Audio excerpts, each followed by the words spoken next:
Okay, Yom HaMishi, the fifth pillar, tshuva. The fifth fundamental principle is to know that every time you spiritually uplifted or have thoughts of tshuva and begin to stir in you, you get yourself excited and you have an aruta datata. You think that it is from now on and you think from now on you will certainly be a good Jew and I will certainly do such and such. Any thought like this contains a mixture of atheistic attitude that things are in my power and the strength of my hand. Such a thought will inadvertently bring you to depression in its wake and will push you away from God later on, precisely because you think you're in control of the situation, of the outcome in your life. That kingship is really yours. That we walk over and we shove Hashem off the throne, we sit down and we decide things for ourselves. This is heresy-induced insanity, folks. It comes through being prolonged exposure to immunodeficiency syndrome. Okay, we'll go on later to talk about how to fix and repair these things, but let's just talk about the fifth pillar for a second. Does it make a person worthy of coming closer? Ask yourself this question. Does it make a person worthy of coming closer to Hashem just because of one good thought they had? A thought that they, in any case, came through an arousal from above? Because really there is no real, we'll see later on, there really is no real aruta datata. It's all aruta elyon. His ratzon mishpias on us, and then we have an aruta datata drawing a desire to draw closer to Hashem, which he implants in us, okay, and then we act upon it. Okay, so if we think we're going to make ourselves stay close to Hashem in the future, doesn't it mean that they have to take responsibility for not being so far away until now? This is the principle that Rabbeinu talks about. If you think you can break it, then know you can fix it, because we have to understand that we didn't break anything.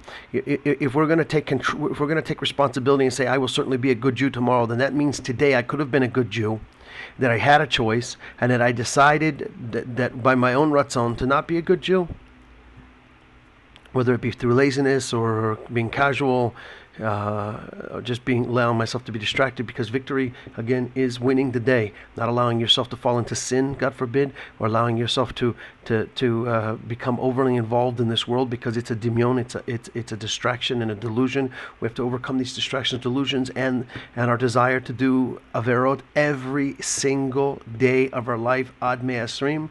And we go on to Olam Haba. The struggle does not end. It's not that I achieved a level. I came and achieved this level, now I can stop. This is heresy-induced insanity. We're on a road, and we have no idea where the road's going to lead us day to day, but we have a responsibility to walk this road. You cannot choose not to walk this road. This is called suicide. So we have a road that we must walk. We've been put on this path, and we have to go forward. And again, fundamental principle Rav Nati teaches all the time is we are not responsible for how people treat us or what occurrences happen to us every day, but we are responsible for how we react to them. And if you choose to react to them in a worldly manner and get angry and lose control and think again you're driving the bus of your life, you will suffer greatly. But if you realize that everything comes from a Kodesh Baruch Hu, and that everything is absolutely the best situation that can come your way, that everything totally cleanses you for whatever sins you've done in this lifetime and for whatever sins you might have done in a previous Gilgul, and maybe for shortcomings of these generations, we have a responsibility again to make a tikkun for what we've done. Okay, it is our responsibility to fix what we have damaged. Okay, but realize at the same time, we didn't damage anything. We're not in control here, folks. We didn't damage anything. Everything that happened is exactly what a Kodesh Baruch wanted to have happen.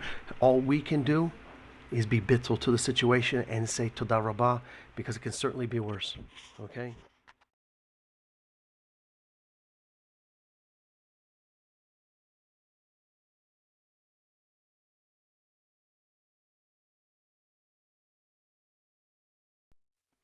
Okay. We were just talking about heresy-induced insanity and the fact that if you think you are going to be good tomorrow and in the future, which is total heresy, and make up for what you did in the past, which is the past we understand is one of the fundamental teachings I teach, is that everything that happened from this second backwards is all arrogance, because if it's good, we don't mention our misdeeds, but we generally mention the things that we did in a positive fashion. So if I say that I did this or I did that, or I helped God do this, or I brought people to Eretz Israel, or I made 7 children, or whatever it may be, whatever good deed I davened yesterday, Baruch Hashem. Thank God that transpired, but at the same time, we are not responsible for it. It was only a Kodesh Baruch Hu, and if we think we're responsible for it, this is the sin of arrogance, ga'ava, which empowers Esav, and that's why we suffer from the Esavian nations today. And this is the tikkun, being bittul, and understanding that the Kodesh Baruch Hu did everything, and all I am is basically watching a video. Okay, I know some people don't like to think that they're not in control and they don't have mechira, but the fact of the matter is, folks, wake up. God's in control of the world. Okay, so let's go forward. Such an attitude is indicative of a lack of knowledge and understanding. If someone has been far from their spiritual goal until now, it is because heaven held them back for not having prayed properly. And in the future too, without God's favor, it will be impossible for them to stand up when the time comes for them to be tested. See, again, only thing you have a choice to do is to go through life with prayer, having yeshuva das, being ragua, being relaxed, and knowing that everything that comes from Hashem, and that everything is for our ultimate good, and okay, all right.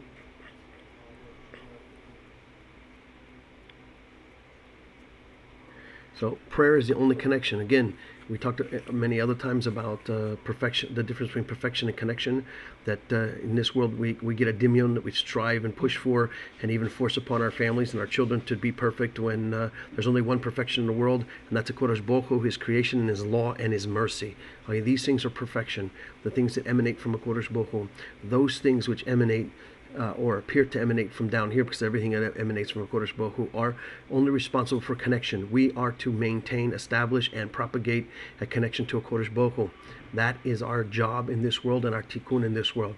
So if each of us pray without connection, this is to the day.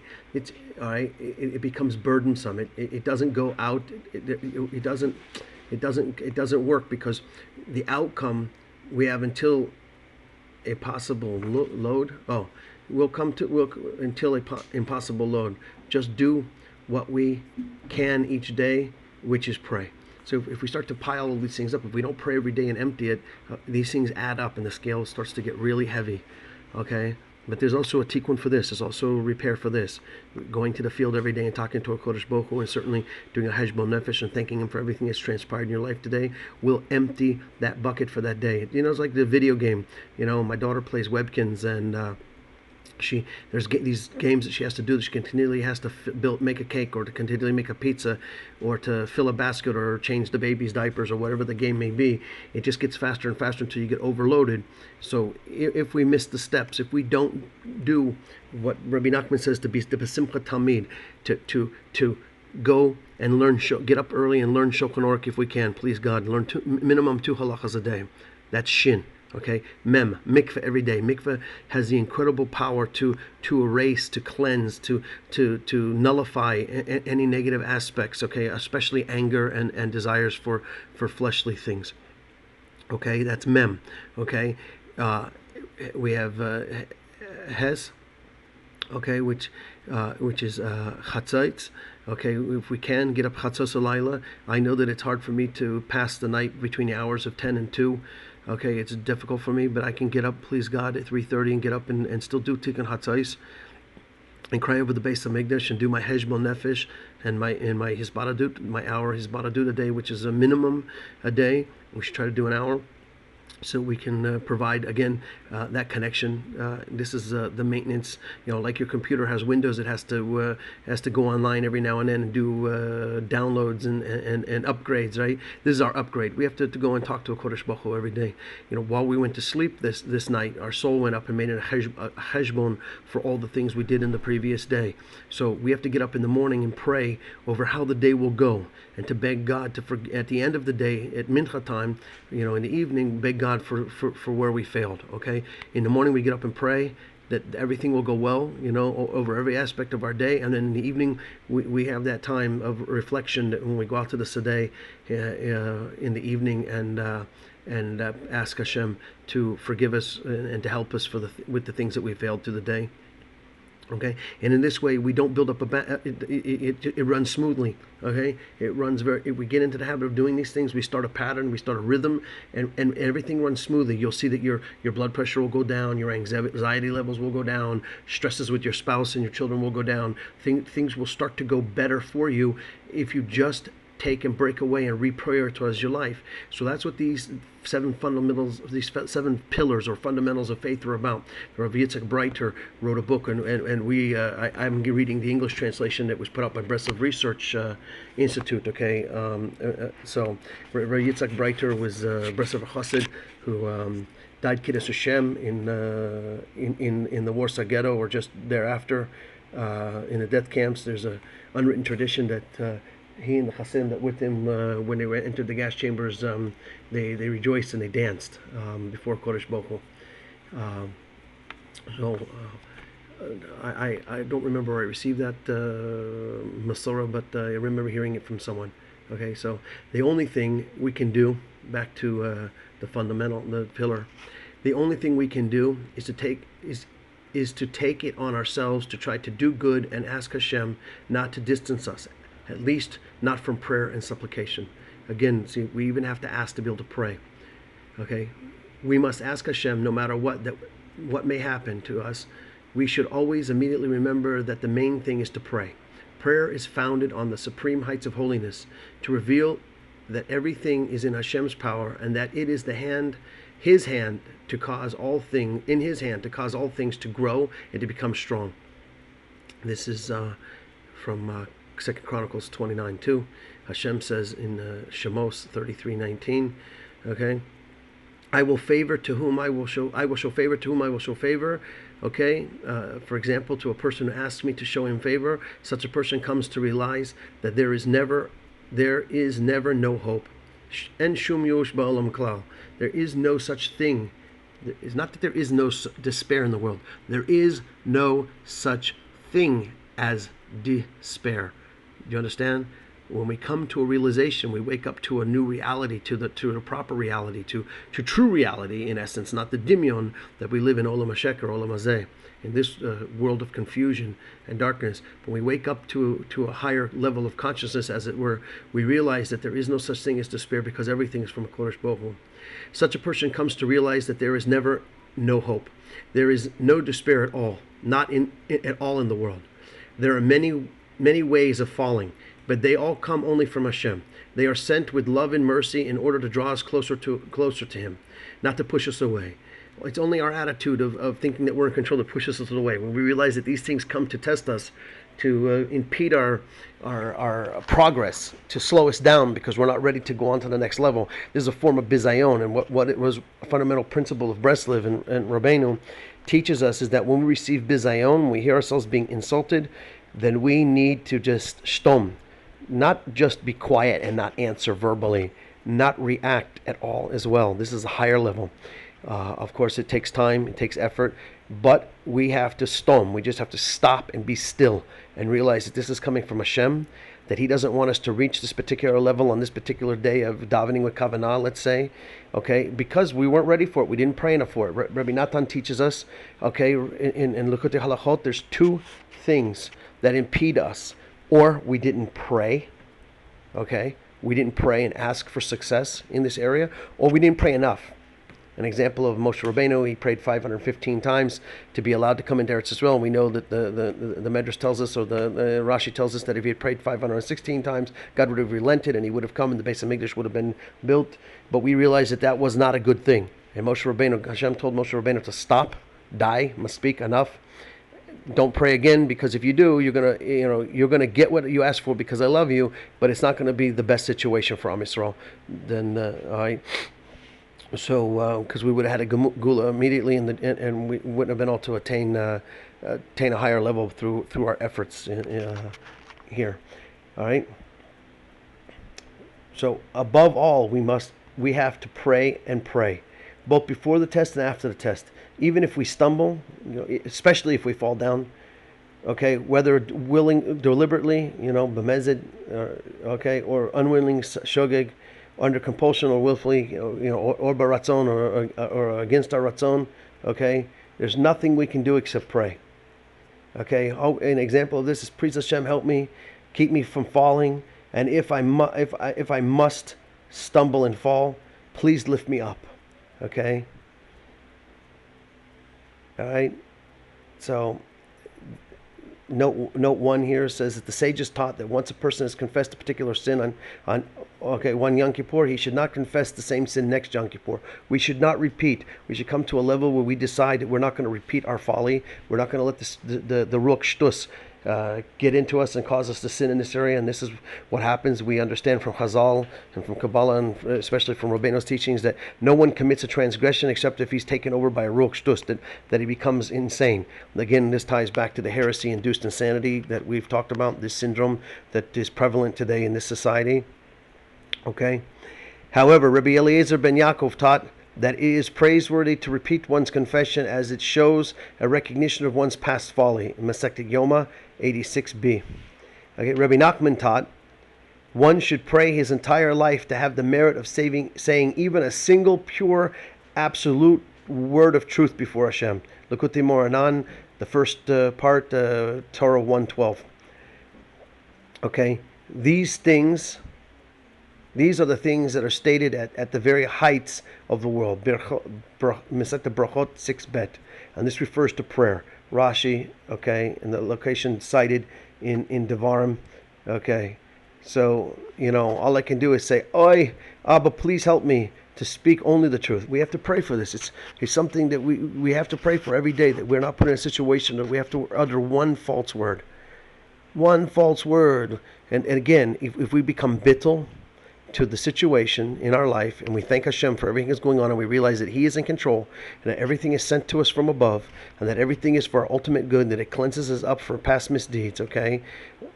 So then we don't fall into the dimion of the heresy-induced insanity. We don't fall into the aspect of thinking that by the strength of my right hand, or by my financial savvy, or governments, by my political or military strength. Because before, like I've discussed, there is no political, financial, psychological, military, solution to spiritual problems. I would say today that 90 to 99% of the neurosis that people suffer, neurosis people suffer today, are heresy-induced. They're induced from heresy-induced insanity. They stem from a lack of emunah, basic lack of emunah. Even the goyim today don't have emunah in their spiritual teachings. Right? There's a strong secular push in the world today, even from the cults. Okay, people are falling away because they just don't believe anymore. Okay, that's certainly we find true with our generation of young Jews today in Eretz Israel and around the world. They're falling away and succumbing to the heresy that's induced by emunah deficiency syndrome. But unfortunately, we inherited it from our parents and their parents before them, and we've passed it unfortunately on to our children. It's a genetic disease. It becomes spiritual. It's like spiritual DNA. It's genetic. We pass it on, but we have to. There is a cure.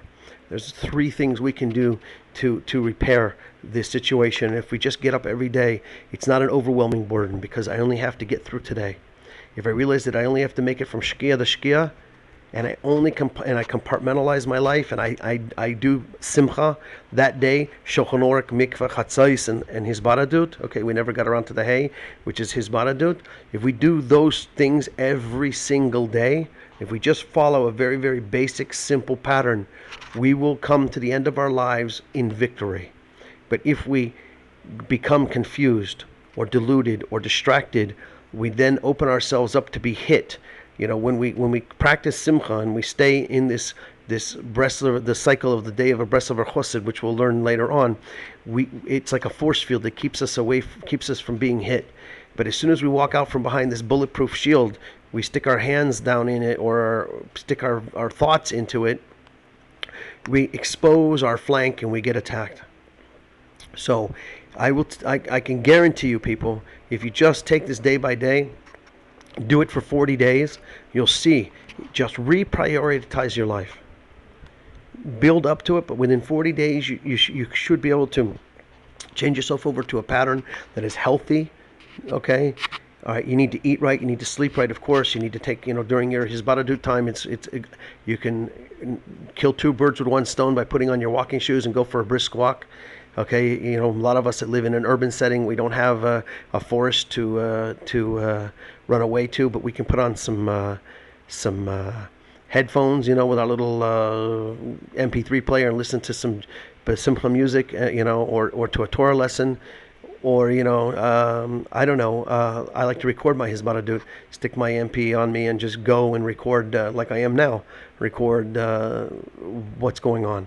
Also when you find that you record each day, you have less tendency to tell a lie, or less tendency to curse, God forbid, dibolo yofe, or to get involved in shtut, because you'll very quickly remind yourself, especially if if you're saving these things for your wife to hear later on, or you're emailing them to your best friend, then there's checks and balances, right? So instead of sitting down and writing a log or a journal, I do it in this manner, by audio, recording it on MP3 device. So anyway, I want to tell you that you can be successful. There is victory on the road to reality, but that victory is winning the battle every day. It's not a war that's won and it goes away. This is a constant conflict. Like Pirkei Avos says, don't trust yourself until the day of your death. Okay, you can't rely on yourself not to fall into the dimion, to fall into heresy, induced insanity until the day of your death. So I will encourage you, people, to exercise your emunah. Emunah is a tool, but you have to have hope to be able to use that tool. You won't ever pick up the tool of emunah if you don't have hope. I'm here to tell you that I came from a very, very far away place. I came from the furthest place that you can possibly think.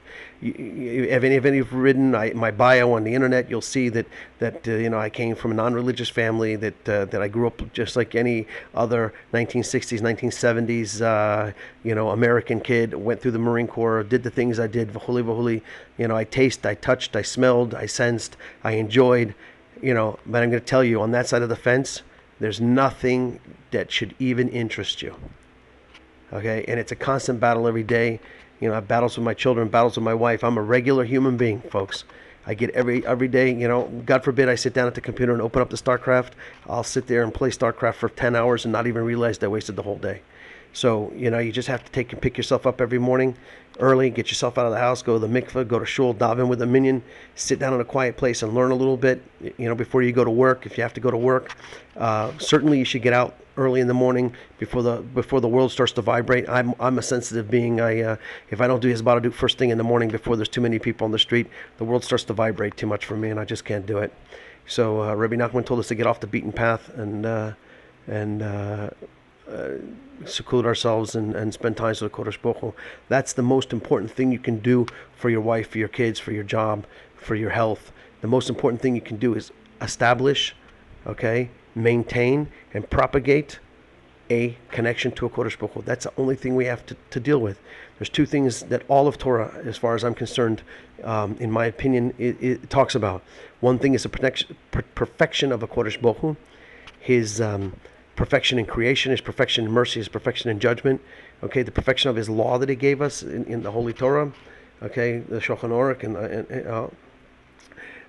and by keeping it, I find freedom, because unlike what I was taught by the Christians when I was involved in Christianity, that the Torah was burdensome, and that it's a jail. I'm telling you, the Torah is, they say it's bars, right? It's a restraint. Well, there's two types of restraints, folks. There's restraints in a jail that keep the bad guys inside, keep you locked up or confined.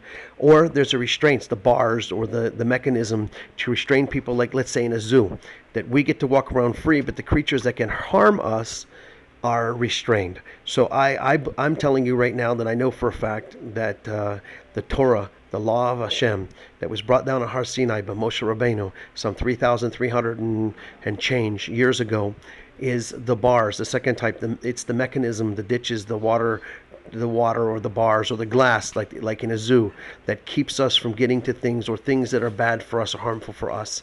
Okay, it's not it's not a negative restraint. It's a very positive restraint, a very loving and kind. God gave us these restraints to give us the perfect way to live. If we live within these constraints, we're healthier, we're wealthier, we're wiser, right?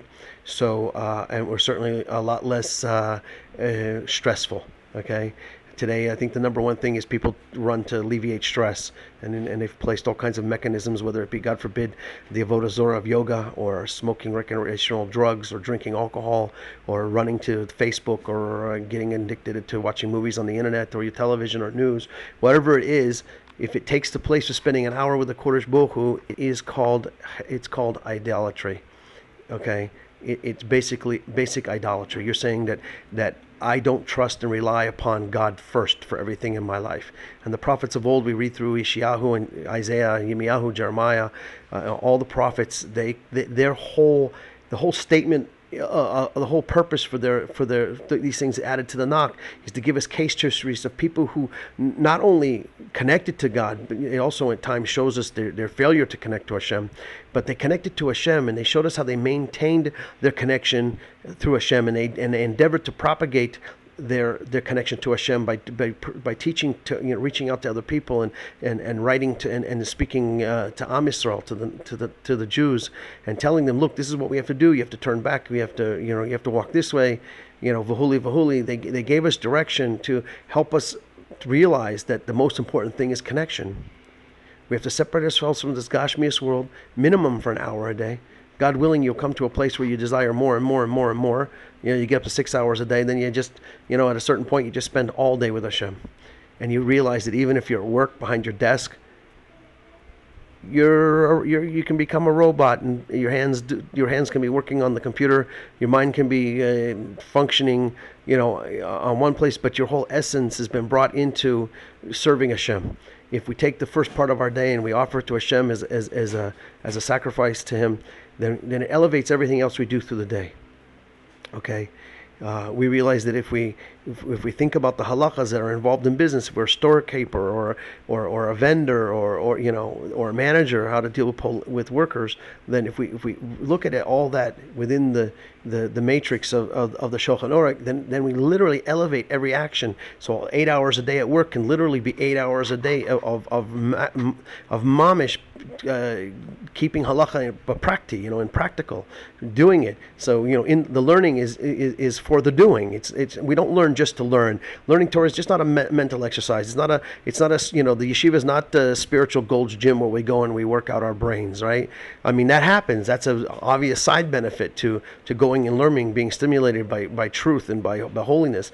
But we go there to learn, to be able to do. Torah's learning is for living on the street.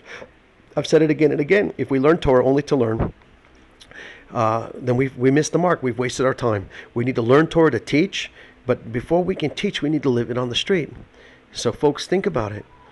Each one of us are responsible for learning, not only learning Torah, but living Torah. But then we have to go on and v'davar tabam. We have to teach Torah, right? So each one of us have a sphere of influence, whether it be over just ourselves or our wives, or our wives and our children, or some people, their wives, children, and their employees, or friends.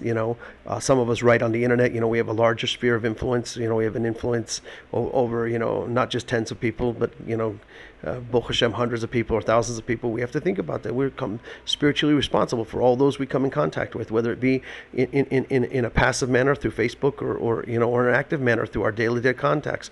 We should endeavor and strive every day. Okay. And this is my goal when I interact with people. God willing, I can keep it today. Okay, and it's only through Him that I speak to every person in a loving manner, and I smile, and that I leave everybody with the feeling that, hey, I want to run into this man again. I want to talk to him again. Leave everybody with a bracha. If you smile, even at a person who's angry and kas, and upset, if you smile at them, and even if they hurl insults at you, again, we're not responsible for how people treat us, but we are responsible for how we react to it. So if we react in a kind manner and don't render evil for evil, we don't render evil for good, certainly. But if we smile and we leave every person I talk, every chance encounter is orchestrated by a Kodesh Baruch Hu himself. If I have to take a taxi today, then it was not because I needed to get across town at a certain time. That's just a symptom. That's an excuse. But really, the situation is that I needed to talk to this taxi cab driver and share with him my tikva, which would then help him to exercise his amunah, which then would help him to reconnect to his source, his true spiritual source, and he would come close to a Kodesh Baruch Hu, and in doing so would rectify what he needs to rectify in the world. Each one of us have an obligation to remind our brothers and sisters, okay, Jewish and non-Jewish, that there's a rectification process going on and that they have to do their part. It shouldn't be left up for me or my children or your children, to fix what our forefathers did. We should step up to the plate and say, Kodesh Baruch Hu, I'm ready. Here I am. I'm spending my hour with you. Please put the words in. What do we say before the Shemona Esrei? Open my mouth and my lips shall declare your praise. And, then we say, let the meditations of our heart, be acceptable before you. Please, Lord God, you've given us enough hints.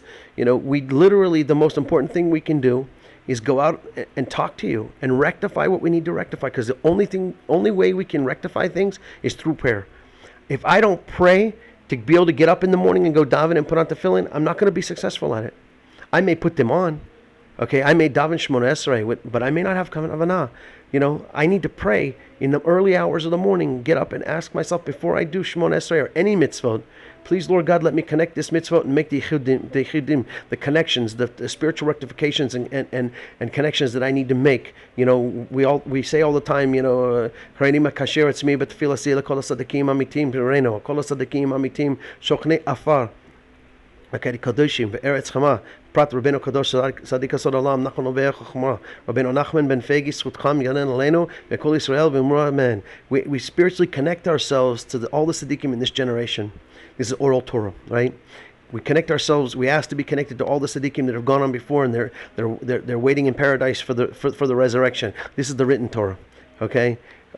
And then we specifically connect ourselves to the tzaddik of Rabbeinu Nachman Ben Fegi, Rabbi Nachman of Breslev, who taught us this teaching, who brought this to our awareness that we have to connect ourselves, and we every time we make a mitzvah, whether it be making kiddush on Shabbos or getting up in the morning and putting on our talis and tefillin, there's a chiratzon, there's a libud Torah, there's a chiratzon that we make to make it that we can bring together the Yud Hey and the Vav Hey, and that we can bring together Malchut with Zer Empin, and bring together Hashem with the Shechina, and we can rectify everything and have perfection in the world. Okay, and so that's it, folks. We have to make ourselves bittul to everything and realize that I'm only a clay pot, and that this clay pot has service if someone fills me. So I have to endeavor to be a pot. That's my job, is to endeavor to be a kli heres, a clay pot. And it's not my problem that Hashem fills me. If I make myself a proper receptacle for the Shekhinah and for the Ruach HaKodesh, then God will fill me. He is faithful and just. He will preserve my life, and He will wake me up tomorrow to let me do it again. He'll fill me. But it's up to me to be a clean vessel, a holy vessel for a Kodesh Baruch Hu. That only comes about through prayer. And we can only really open our mouths to pray through thanksgiving. Thanksgiving is the way to open our mouths to prayer. We get out there and we don't know what to say, and we have all these burdens and troubles and distractions. If you keep a list every day, or mentally, or better yet, write it down. Every day something happens. Every few minutes something may happen in some of our lives. Okay, if you're driving through New York City right now, then every 10 seconds in a cab, you're taking your life in your hands. So you can certainly tell, thank God I made it past 77th Street. Thank God I made it past 78th. Thank God I made it downtown without getting run over. Okay, or in an accident, God forbid, or whatever it may be. Thank God I have children and a wife, and I have a roof over my head. I have food in my stomach. Thank God I had enough money to take care of what I needed to take care of today. Thank God I don't live in a war zone. Thank God I'm a Jew. Baruch Shelo Asani Goy. We should just thank God that He made me a Jew. Okay? Thank God that if you're Breslev friendly and an Amunah-based person, that you're hearing this teaching. Thank God you're not of those who oppose and scoff at these ideas. Thank God you're not sleeping. Thank God you're not in a spiritual coma. Okay? All right, we may not be perfect, but we're on our way to perfection, but only through connection. If we strive for perfection without connection, we won't attain our goals, and would have wasted our 120 years on this rock. Okay, but if we make our sole priority and our goal to establish connection with the Kodesh Baruch Hu, we will ultimately come to perfection. I want to thank you for being with me today in the 21st of July. This has been Rav Nati from Beit Shemesh. God bless everybody. Blessings.